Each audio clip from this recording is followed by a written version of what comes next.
Olá pessoal, eu sou Felipe Fernandes, sejam mais uma vez bem-vindos ao canal Catch Up com Felipe. E hoje, pessoal, nós vamos falar sobre o score.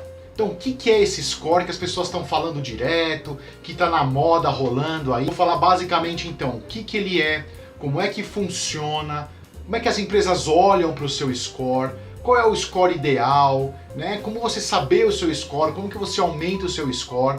São as perguntas que eu vou tentar responder nesse vídeo aí. Então, antes mesmo de assistir, pessoal, já clica lá no curtir, se inscreva se você não fez isso ainda, para não esquecer depois, tá certo?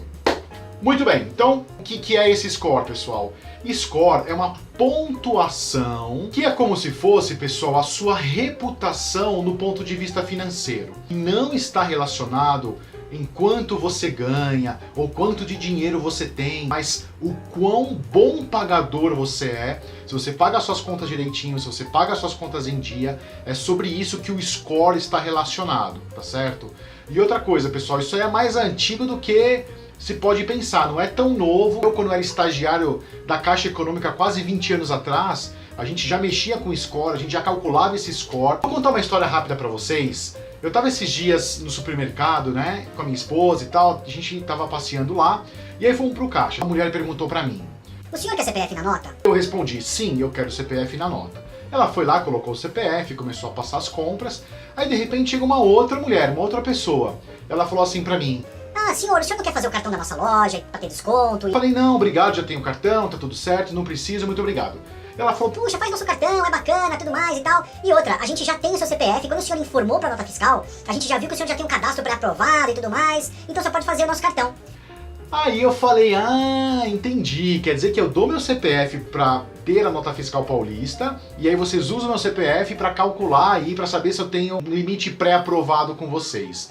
Em resumo, eu não quis fazer o cartão, então terminei a compra e fui embora.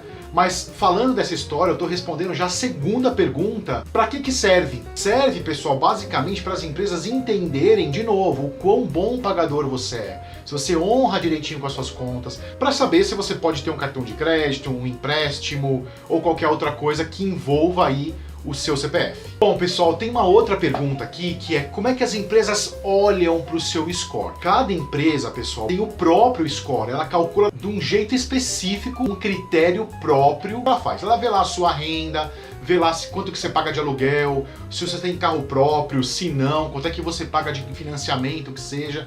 Com base nisso, ela monta o próprio score. Então ela consegue dizer o seguinte: olha, essa pessoa, de acordo com o meu critério, né, tem uma probabilidade de não pagar. Aí, para complementar isso, essa empresa verifica o score de mercado dessa pessoa. E qual é então a pontuação? Qual é a ideal? É que eu vou mostrar para você agora. O score, a pontuação máxima é 1000. Isso do ponto de vista de mercado que eu estou falando aqui para você, tá certo? A pontuação mínima é 0. Difícil dizer. O que eu posso falar pra você é o seguinte: eu já consultei o nome de uma pessoa, o CPF de uma pessoa com nome sujo, com um monte de dívida e tal, e não era 0, era 106. Então difícil dizer se tem uma pessoa com pontuação 0 ou não. É claro que 106 é muito baixo.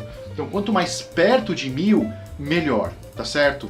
Então o que eu vou fazer aqui? Eu vou te mostrar um exemplo, né, de como que a empresa olha, como é que ela calcula o percentual em relação ao score, tá?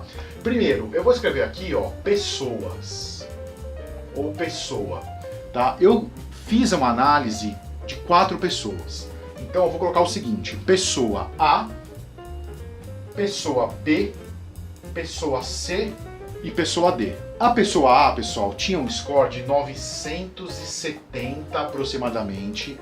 A pessoa B tinha um score de 875, a pessoa C tinha um score de 735 e a pessoa D tinha um score de 106, que é aquele score bem baixinho que eu falei lá para vocês, tá certo?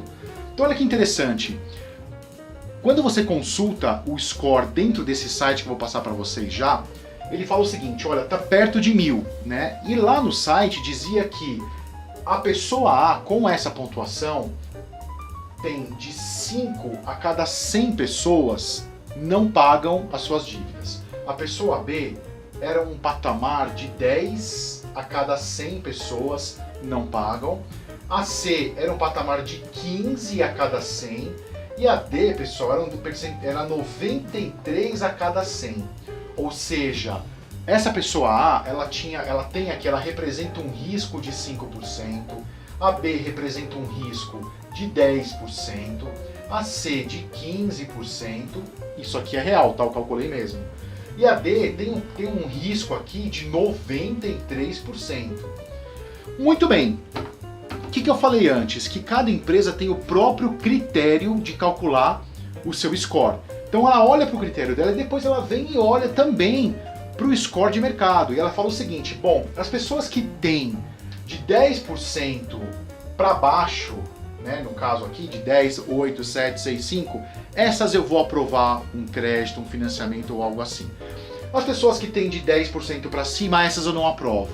Então por isso que às vezes você vê uma pontuação alta, perto de 800 e tudo, mas não tem uma aprovação, porque depende da junção da análise de crédito da empresa, da pontuação, do score dela, da pontuação dela, e também o score de mercado. Feita essa junção, ela toma a decisão se te dá ou não te dá um empréstimo, um financiamento e por aí vai. É isso. Como saber então o seu score? É muito simples. Acessa lá o site do Serasa, você vai preencher um cadastrinho lá, e aí vai ser possível você entender qual que é a sua pontuação, qual que é o seu score, lembrando, no ponto de vista de mercado. O que é importante se atentar de verdade mesmo para você manter o seu score bacana são 3 pontos simplérrimos, tá certo? O primeiro ponto é, se você paga suas contas em dia. Então, pessoal, se você atrasa um dia a sua conta, seja qual for, qualquer conta que estiver no seu CPF, você vai sofrer no seu score. Isso vai diminuir. Outra coisa que é importante aqui, pessoal, contas de água e luz com certeza têm um peso grande. Então, se você não tem conta de água ou de luz no seu CPF, no seu nome, e for possível transferir, transfira e faça o pagamento em dia. Isso conta também para melhorar aí o seu score. E outra coisa, pessoal, cadastro em dia. É importante você ter o seu cadastro atualizado, seja em bancos, em instituições. Isso também tem um peso, é importante você estar com seus dados atualizados em todos os lugares. Comenta aqui embaixo no vídeo, pessoal, se já aconteceu alguma coisa parecida com você, se você já recebeu uma proposta, coisa que você não esperava, se já fizeram uma análise aí de acordo com o seu score. Conta pra gente o que aconteceu, comenta, compartilhe com amigos e vamos cuidar aí para que a vida esteja ok, independente se você precisa ter score alto ou não. O que você precisa é honrar com seus compromissos, tá certo? Um grande abraço, fique em paz.